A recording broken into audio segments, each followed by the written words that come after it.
episode of the Next Fix podcast. Today we have Nikki with us. And so as we were kind of carrying on a conversation before I hit record, she had let me know that maybe she didn't hit the very clear and very hard rock bottom, made of granite and very, the cellar of our despair, so much as that she had realized maybe before that happened that things weren't looking so great.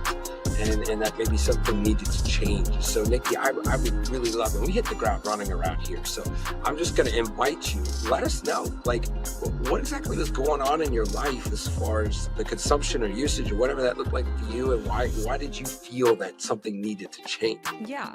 I'm so excited to be here and talk about this today, Ryan. I think I was also talking about how this is a new style podcast. It's not a topic I've covered before in my talk track. So excited to kind of go in a new direction with you. I think I'll back up by saying I'm from rural Minnesota. I now live in the San Francisco Bay Area, but if you grew up in the 80s in rural Minnesota, there's just not that much going on. So one, I was exposed to parents who drank heavily from a social aspect, and I started drinking at a young age just to pass the time in the rural parts of the country.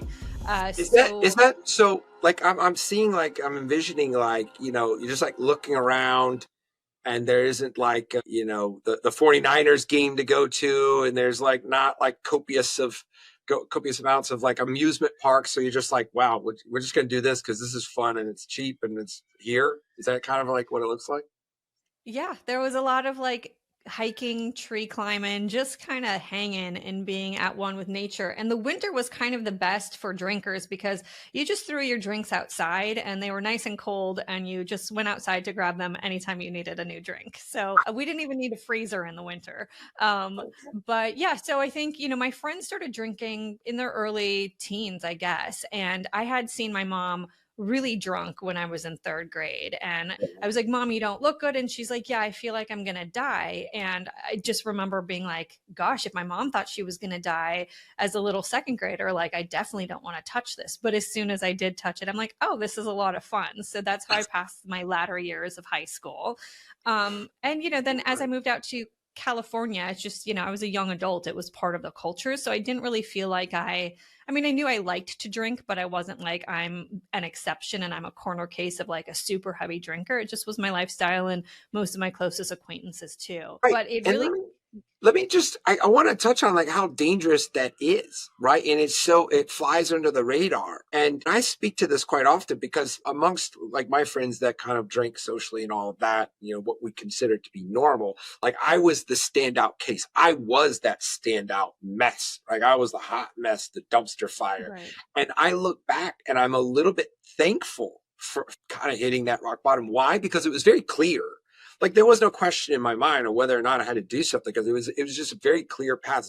Okay, things got really freaking awful and it had to change. So the flip side of that coin is a lot of people that I know, it's always been well, it's not so bad. So they just continue to kind of limp along. And that's why it's so sneaky and it flies under the radar. And it could be, in some cases, it could be worse, right? Because it just goes on for a long time, right? So okay, but yeah, you're in that normal, right? The normal, consumption kind of a category. Yeah. And keep in mind, my parents are still in rural Minnesota. Now I'm 21 and older. They come out to visit. We're just drinking and partying together. So I was like, okay, it's still part of the norm of the group of, family members I've surrounded myself with. So it wasn't until I started getting in my first serious relationship, or my most serious relationship, I should say, with my now husband, who wasn't a big drinker. And he was like, what are you doing? And at first I was like, what do you mean? What am I doing? This is what 20-year-olds do. And so it diminished to a huge quarterly drinking phase, but it wasn't I was drinking, every night or every weekend as I started to, get more serious with him.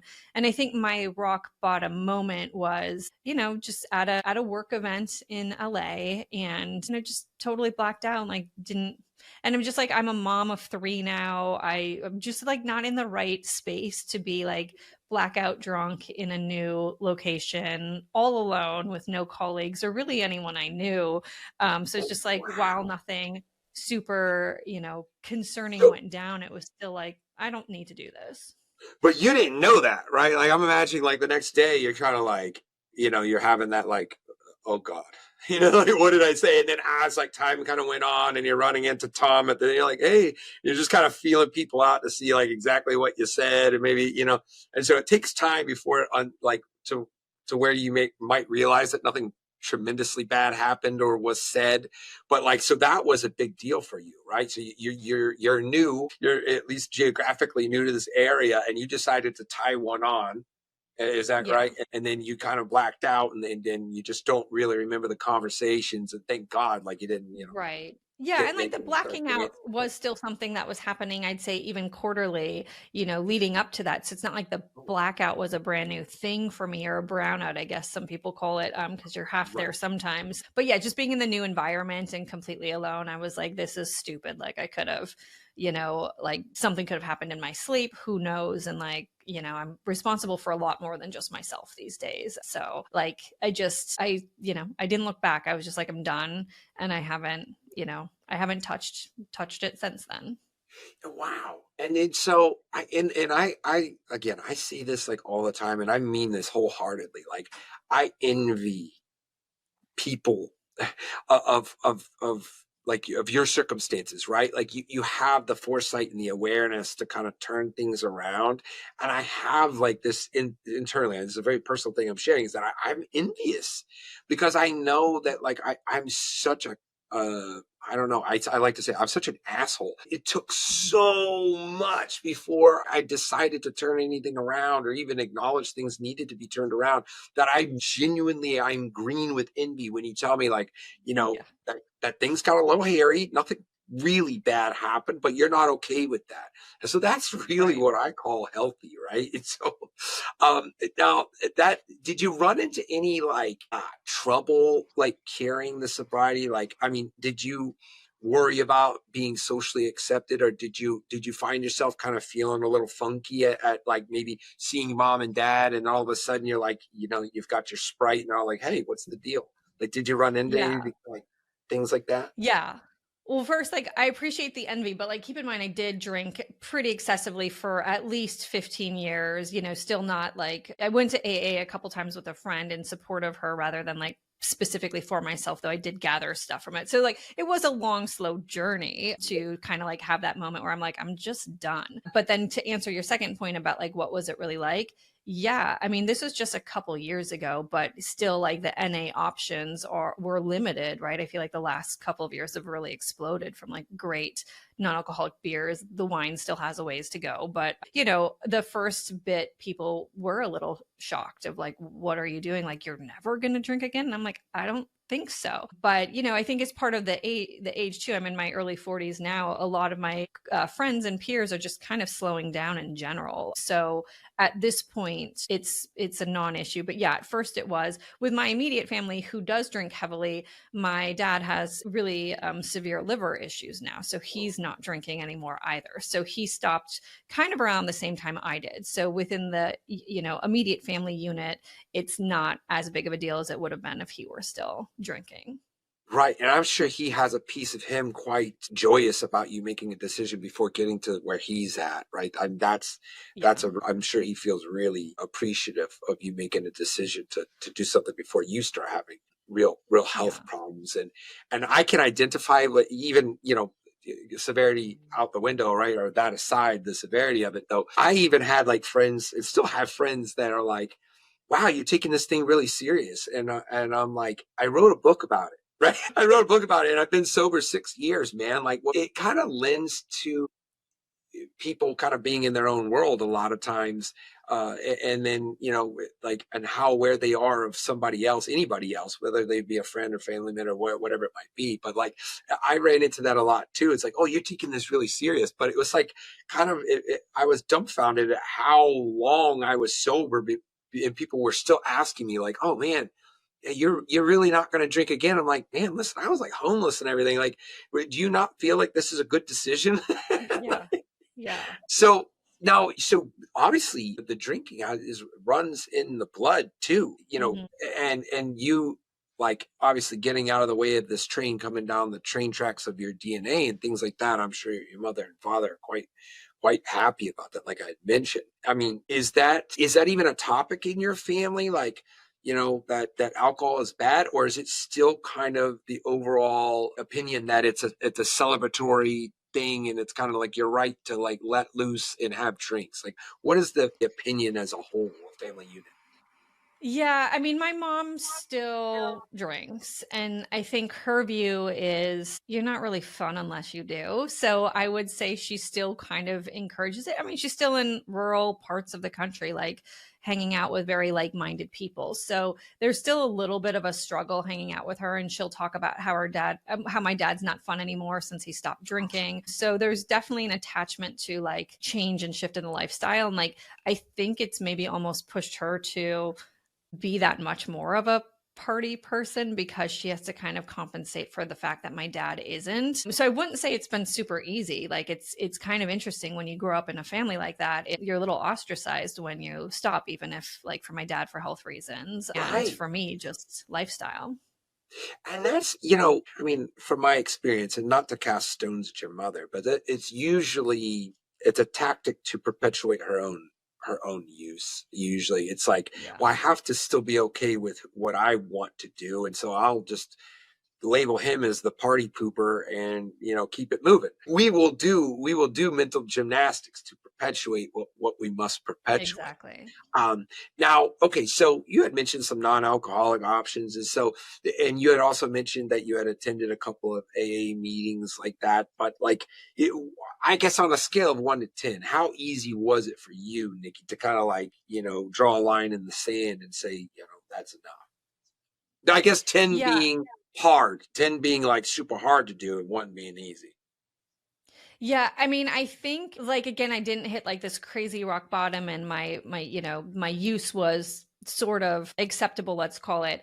But I just, woke up in LA and I was in my hotel room and I was just like, I don't this isn't serving me anymore. Like I had a call with my team early that morning to talk about what I was learning at the event. Had to be off camera and just like felt like I lead my own company. So I was like, I just felt like I was a terrible leader. I was like hardly awake, definitely, super hungover and all of that. And I was just like, this is not good for my business. This is not good for my personal life. So the idea of not drinking was actually not that challenging for me. Like I Right. didn't even, for my husband too, he's like, are you like, you've drank the whole time I've known you. Like, what are you doing? And he wasn't again encouraging me, but he's like, wow, this is surprising. And I don't think, anyone expected it to stick because I'm not that disciplined. So I don't think like they were thinking poorly of me. It's just like I'm not that disciplined of a person.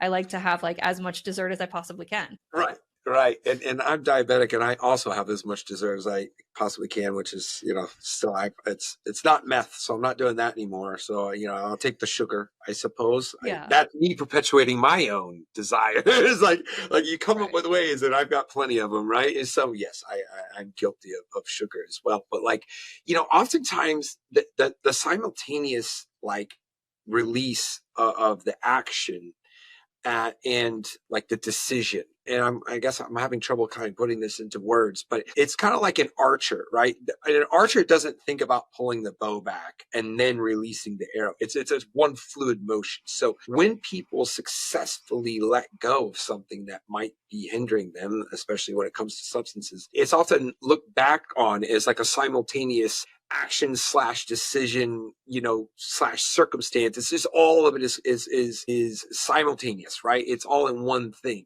And so when Mhm. you're kind of mentioning like, it kind of just happened for you, again, this goes back to the envy thing, like that's ideal, I think, in order for it to stick.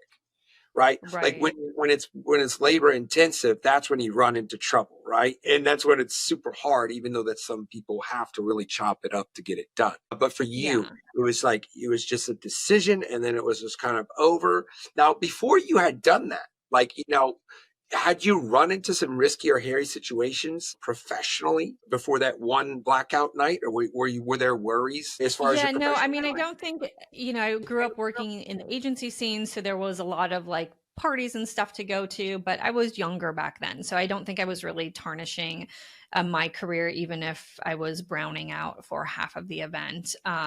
So no, I don't think like there was professionally that much going on. I think it was just kind of came down to like, one, I wasn't addicted. So I didn't have like the withdrawal, or I didn't have withdrawal symptoms. So it was like kind of easy to pass forward. And then, just that like realization of how seriously do I want to take my life right now and my relationship with the people in my life right now, because it was not fun for my husband, who is not a drinker, to like watch me be in bed for a few days after a good night occasionally, right? Like it was harmful for my long-term health of the relationship. And like if I wanted to take my relationship seriously, I had to take this seriously. So it's just sort of like, yeah, that one moment kind of did enough for me to recognize that I think I want to take my husband and my life more seriously.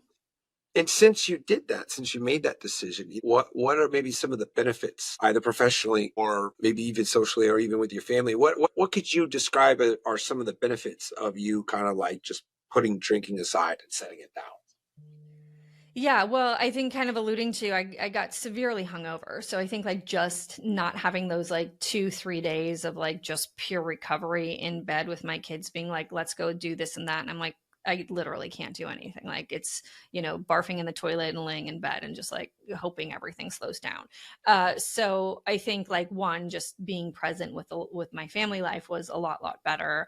And then, yeah, I mean, everyone's like, do you feel so much healthier? Do you feel like you look better? This and that. And I'm like, I don't know, but like, it's still a good decision. Like I'm not, but I didn't notice any of those benefits. Some of the other people who will be like, my skin was glowing and I could wake up early. Like it wasn't a huge transformation like that. It was just like, I'm in my 40s now. Like, what am I doing? This is not what the 40-year-old version of Nikki was supposed to be doing with her life. Yeah, speaking on behalf of people that maybe, again, a little more severe, but like looking at some of the peers that I've had and kind of seeing them again, like still kind of limping along because nothing was so catastrophic that they felt like they needed to draw a line in the sand. So then, hence, they did not draw a line in the sand. And so, like, you see the long term, like, the more minimal substance use, like over time, it still adds up. Right. And then, Right. so, again, a lot of those stories about, oh, your skin is glowing and all that stuff. I mean, the flip side of that coin is somebody where they've been drinking a little bit every single day for 20 or 30, 40 years. And then so when you do start getting into your 40s, right, you start to see like, oh, your Mm-hmm. pores a little bit bigger, your nose kind of stays a bright red. I was just having this conversation today. Mm-hmm. Like you can see it in somebody's face when they've been drinking every day for, Yeah. decades.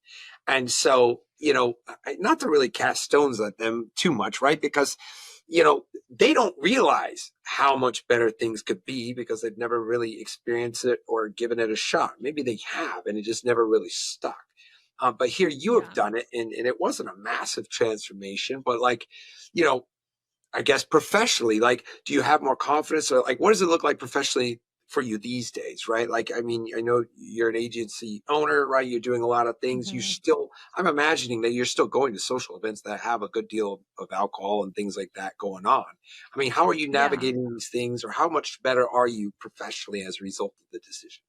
Or maybe not even the decision. Yeah. How are things going these days? Yeah, things are going really, really well these days. So I think like I don't mind driving. I've got a car that's, has the self-driving component. So I'm like driving so easy. Like I will just drive everywhere. So I think my friends and some of my colleagues are like, cool, I've got a sober driver everywhere I go. I'm like, yeah, absolutely. Let's, more power to you. If you need to go out and have your good time, like I'm here to support you. I will say though, now being a sober person, like being around drunk people, they can be so annoying. I'm like, it's hard to be around them. Like sometimes if it's a big party scene, I'm like, do I even want to go? Like, I think I'd rather stay home, watch TV or like read something, like they're just better So that uses is of you my being time. old. Yeah. Yeah. So, no, I mean, most of us are working remote these days anyway. So I know like work has transitioned a lot since I stopped drinking, but it hasn't been super challenging to not do that. And again, like everywhere I go has a good non alcoholic option or good enough, I'll say. So I'm still usually getting a beer. It's just a different beer. And so, like, whether the people around me fully understand that or not that big of a deal. I'm just gonna, drink my beer that has a tiny bit of alcohol and not feel any of it. Now, there's a lot of there's what's the word I'm looking for? Is that like with the non-alcoholic approach, they people really don't buy into it too much, and I don't necessarily do it because I don't know. I guess I'm just cheap, I don't want to pay for Mhm. like a bottle with a bunch of bubbles in it or something like that. But do you feel more comfortable if you have a non-alcoholic drink, or would you be comfortable drinking water? Or I mean, is that still the route that you go? Do you do mocktails? I mean, what does it look like for you socially? Yeah, I again think like even in my 30s, it was very important for me to be like liked and well received. And so like I was comfortable, even being a wallflower just so people couldn't form an opinion of me. So at that time, like, yeah, definitely having a drink in my hand mattered because I wanted to look normal. But now I think I'm really trying to cultivate this surrounding of people who think like me and act a little bit more like me. So I don't think anyone I'm around cares one way or another. If I feel like having the beer, great. If I want a fancy mocktail, cool. But if it's just a sparkling water, like no one really cares. I think like everyone in the ethos kind of knows enough about what I'm up to these days that it's really a non-issue. And I Now think that, I'm very settled in my life now. I'm, mature. I've got kids that are leaving elementary school and going to middle school. Like I'm just very comfortable in my ways at this point.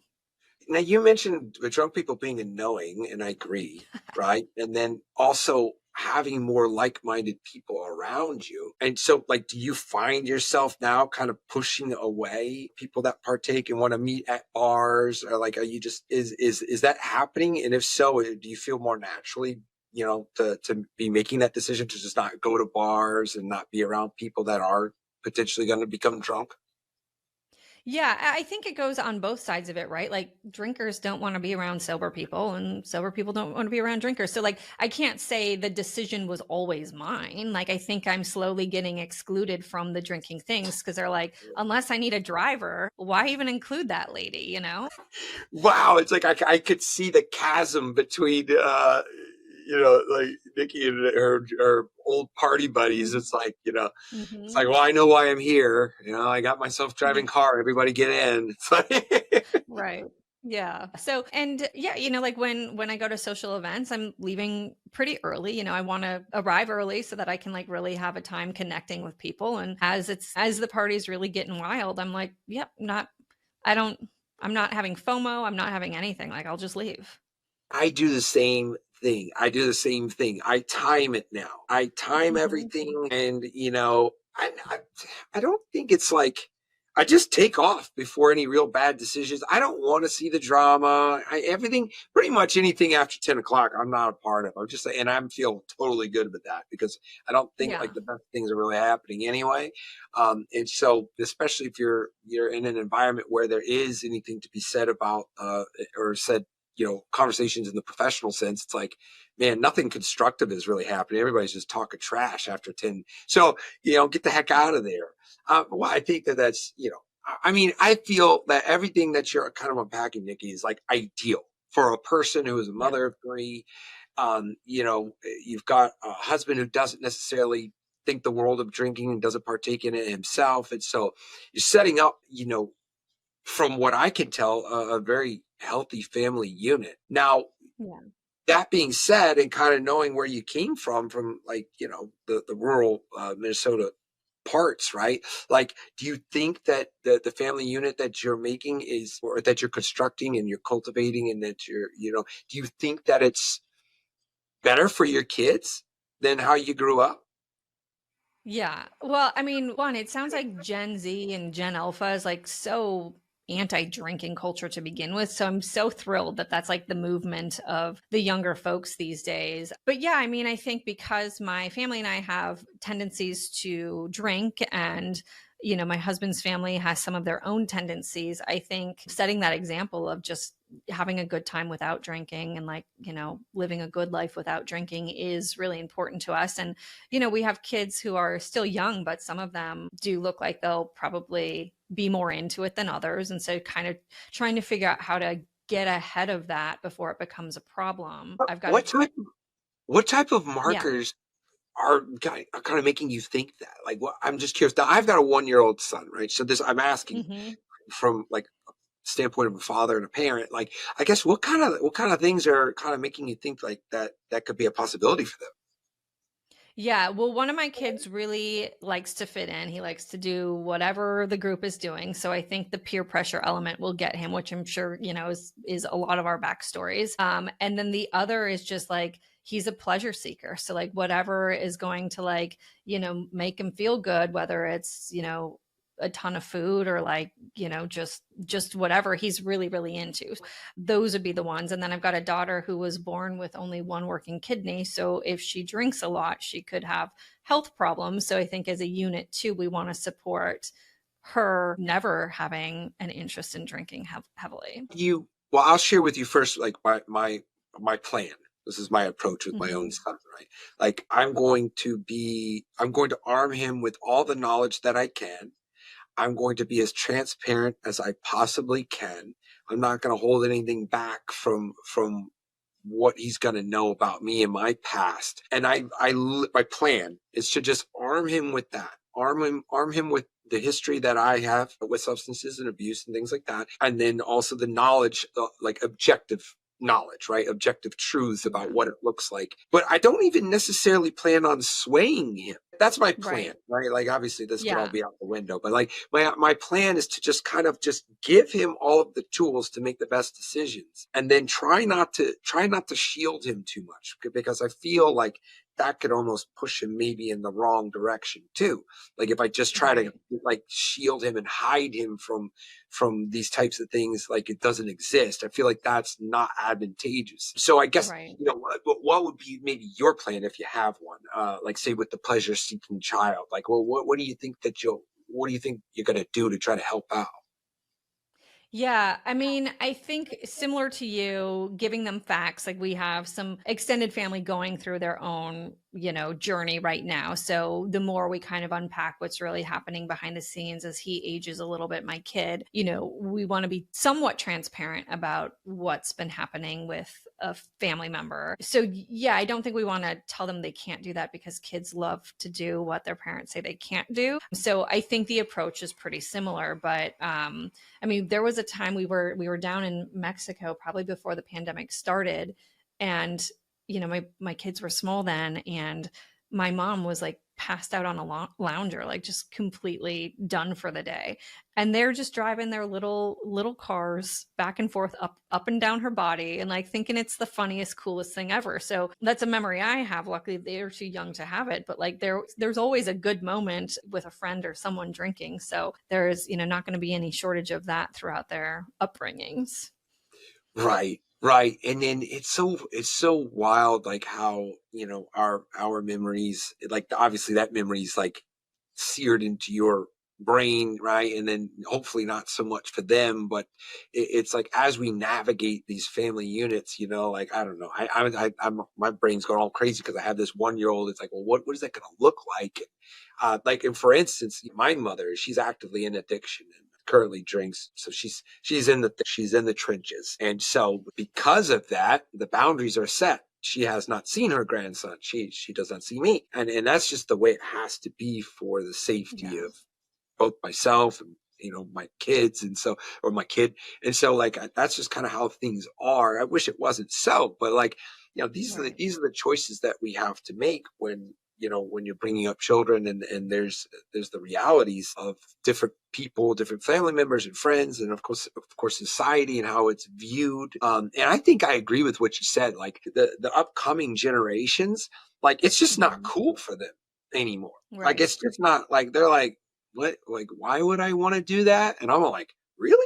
Like, because like you said in just like earlier on in our conversation, like it was the social lubricants in high school that you leaned on, Right. right, to be Yeah. cool. Like, and it's like for kids to not have that, I'm first of all, I'm like baffled because I'm like, really? Like they just don't want to have anything to do with it. They're like, whoa, it makes you feel bad. And I'm like, okay, great, kid.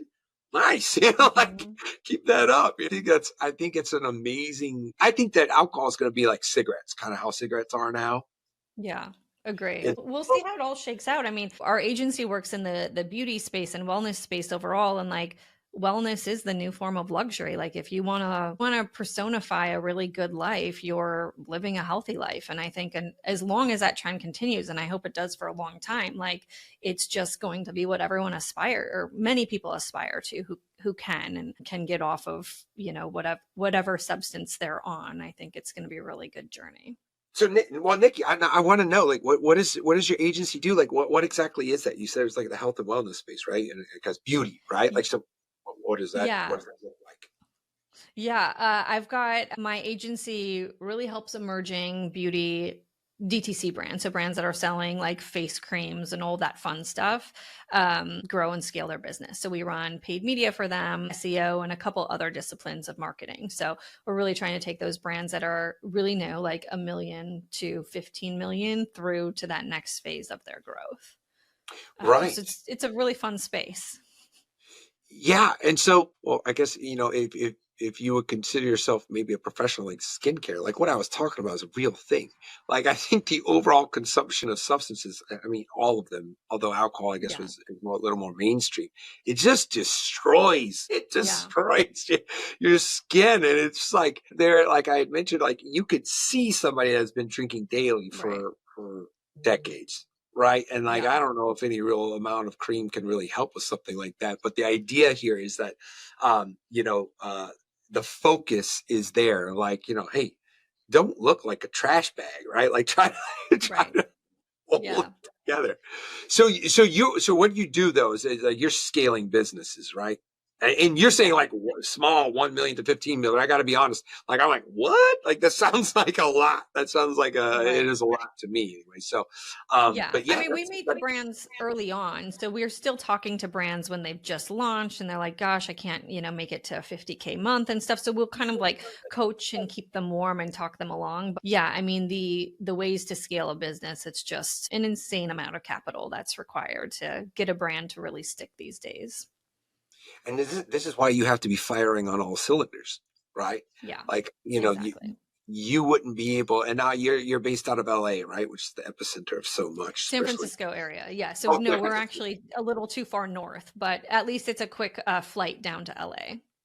Right, right. It is kind of a hop skip on a plane and I've made that drive several times, and it's a bit hairy that way. But like, Yeah. okay, so well, as a professional, as a person in leadership and ownership of your own agency, though, like, I guess do you have any advice for somebody who's aspiring to reach maybe kind of the professional level that you're at, and maybe they're up against some of these challenges as far as like socially accepted drinking or drug use, or like, what could you say would be, like the move for somebody on your coattails as far as in the professional world?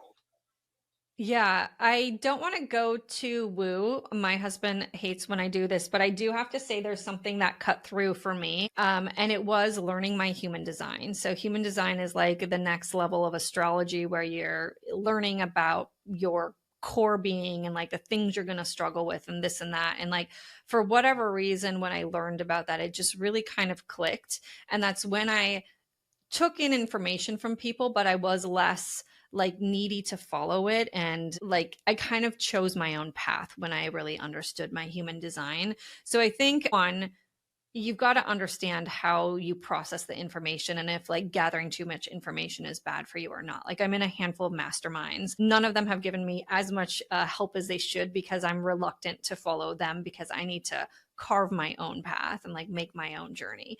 So I think it's really important for anyone who's trying to move on to the next phase to like really spend some time with themselves and figure out how they really operate, what gets them to act and what causes them to go off the deep end so that they can take in the information in a way that actually benefits them. I mean, I think every time I had too many coaches, I almost felt worse about myself because I'm like, everything they're telling me to do, I'm just simply not doing for no reason. Like, I know it's the right thing to do. It just isn't working for me. Like, it's not how I want to do it. And I think when I realized I have to, like, my human design is I have to, like, do it my own way. I'm a little bit of a rebel. Like, I just was like, So gosh, something's wrong with me. how do you do that? Like, is there any actionable items? Like, how do you figure out your human design? Like, how do you go about that? Like, what, I mean, is there tools or Yeah. exercises that you do? Like, how do you go Yeah, I about? mean, if anyone Googles it, there's a ton of free products out there. What you really need to know, and I think there's ways around it, is your birth location, but also your like precise birth time. So that's what layers into it. A lot of, obviously astrology stuff there too. And then ChatGPT's been great because I'll like give them my graphs and be like, tell me more about this, tell me more about that. And like, it's so, you can go so woo on it. So it's like, I have to like chat GPT anytime I need like a deep knowledge set about myself. But it's nice that technology has enabled it to come to us more quickly. And then No, like just, hold on my one second, closest Nikki, because relationship. I just Yeah. for the sake of my audience, like you've got to unpack like what you mean by woo. I mean, I have some suspicion, but maybe you want to kind of like give us the Nikki GPT version of what you mean by when you said your husband said you to woo. Is it like Yeah. what do you mean by that? Yeah, I mean, I just think the idea of, I mean, I'm not really an astrology person, but like they're fun to read from time to time. So I think it's just kind of buying into that, the manifesting, those kind of things. Like my son really needed to be first place in a PE race this week. And I was like, okay, go to your room and write down the note you're going to read to yourself after the race. So like, write the story of how the whole race is going to go. And my husband's like, why are you telling him to do that? That's such a waste of time. And I'm like, he needs to visualize it. Like he got second place out of 80 kids. So he was a little disappointed, but I think like the process of like really trying to live the experience maybe helped him. I mean, we can't say for sure, but those are the kinds of things that I think help me as a person. Like I don't journal every day, but I know that's a tool I can do if I'm going through some difficult times and I need to kind of like reset. So that's what I mean. Like I'm not a I crazy am person burning 100%. incense all the time. I'm 100%. I am 100% on board with that. Like, I think that what you told your son is, as real life. I believe in it so wholeheartedly, right? And so there's an acronym that I live by, and it's believe, right? So it's beat every limiting idea, embrace faith. Now, some people could interpret that as like, well, I am a Christian and I am a believer. I read the Bible, but it's not necessarily what I mean by faith. I mean faith in that you are wholeheartedly behind something that you can't see or touch, and it's another level, right? It's that faith in something that cannot be seen. And so, like, I really truly believe in exercises like what you had mentioned for your son to do and go into that race. It's Yeah. like the retroactive note of him succeeding, and it's Yeah. planting the seed for him to succeed. And then, so in his young mind, and even maybe in the mind of your husband, they could make an argument, a fair argument, that, oh, it didn't work because he came in second. But I believe Hmm. that it doesn't. It's not like a mathematical equation that equals the same Right. thing every time, but it darn sure gets you really close a lot of the time, right? And so it's Right. like never. It's more of a spectrum, right? It's like this dance. And so Yeah. I think that's super, super cool. So I guess, now you got me all woo. I'm getting all woo about it. It's like, Yeah, well, go check out your human design. It's a lot of fun to read and get into, and you can even like hire, coaches who will then tell you all the ins and outs of your design. So I've had a lot of fun with it, and if anything, like it helps me ground and frame, how I want to operate. And I will say, like, I've got a couple friends who will text and be like, I really need this to happen for me to be successful in business, and gosh, can you help me find like 3 clients? I need them today. And it's like, let's reframe how you're talking. Like you sound so desperate. Like it's not going to come to you when you need it that hard. So like just kind of open it up and like let's see how this unfolds. So I'm trying to speak with a different, context a little bit when I am in the state of need. yeah, yeah, I get. Well, I mean, I know we're getting crazy on here. We are getting woo, but it's like the universe doesn't respond to thirsty. It just doesn't, Yeah. and it doesn't respond to begging either. Even when I pray, I don't pray from like, "Please make this happen." It's like there's a different approach, and it's not necessarily like, "I really need this, so give it." Right? Like I feel like there's no sure way to not receive what you want better than to take that approach. Like, you better do this because I need it. It's like, that's just not, to me, it's having that approach or that energy or that, that kind of way of thinking. Like it just never works out. And right. So I Right. believe also that like the universe never really responds to the very thirsty, I need this to happen. And so maybe an opposite way or a different way to approach it is just kind of express the gratitude for what you already do have. And then it's Yeah. so much more likely that you will receive more in addition to what you have when you show the gratitude. I don't know. I'm just rambling about different ways.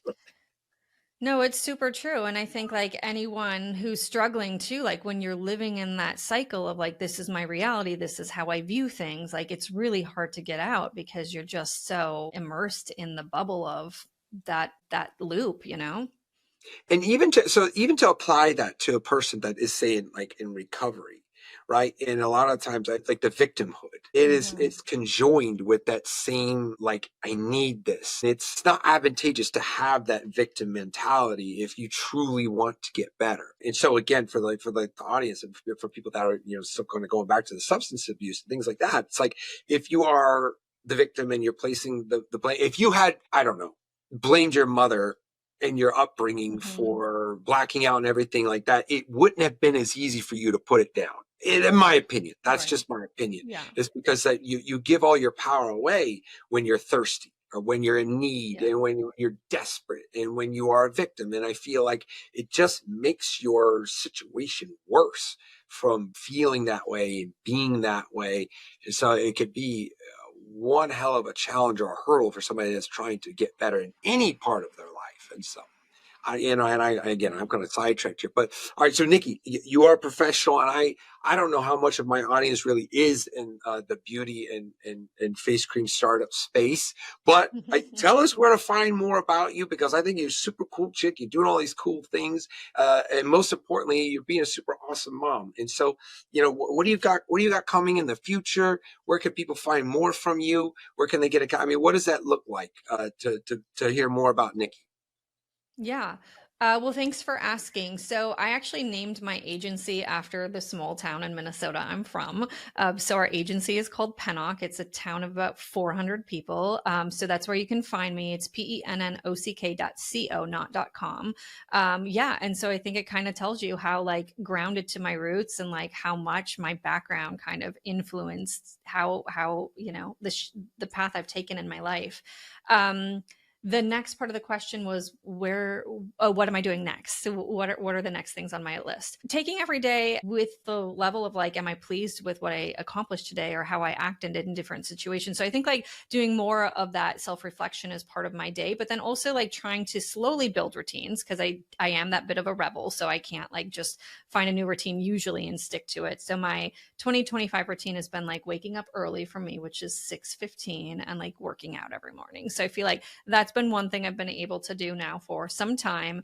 And so I want to just slowly up the game because, yeah, I want to like, be as healthy as I can be and be as present as I can be, because I think that that's what matters to me at this stage in my life.